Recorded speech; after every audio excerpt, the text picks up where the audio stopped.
Hey guys, Shawn Yacoubian here with Yacoubian Muay Thai. Today we're going to go over a basic jab. There's a variety of ways that everybody would like to throw a jab. I like to throw a jab in a basic way, or one of the ways that I like to throw a jab is the basic jab. You're going to get in a fighting stance, you're going to relax your shoulders, and you're going to extend out like so.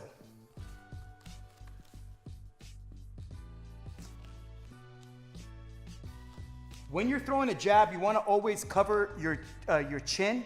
That way, in the event that the opponent is going to throw a right hand over the top or a right hook over the top or whatever comes your way, you're always going to be blocked. If you throw a jab like so, you're always going to be open. Your defense is going to be low. So you always want to throw that jab right here like so. To make a fist, you basically bring in your arms here, put your thumb underneath to make sure your fist is straight. You want to hit with the front two knuckles, like so. So again, when you're in a fighting stance, your hands are relaxed, and then when you make that jab, when you throw that jab, you want to tighten up your fist at the point of impact.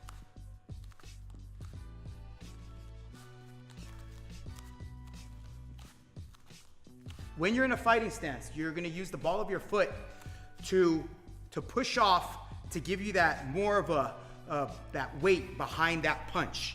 But you don't want to be coming in forward. You want your fist to be at the end of the action. You don't want to lean back either because you're going to shorten up your jab. So you want to extend your arm as much as possible, keeping aware of your hand. So you be ready for defense here or here. Your arm is already here, protecting your chin. You're going to be on the ball of your foot, kind of propelling you forward or leaning forward into it. You want to keep your back foot is going to keep you here. Your fist is going to extend as far as possible. Hence, you're able to throw a jab without having to commit to coming into the danger zone. And that's the jab, guys. Thanks for watching.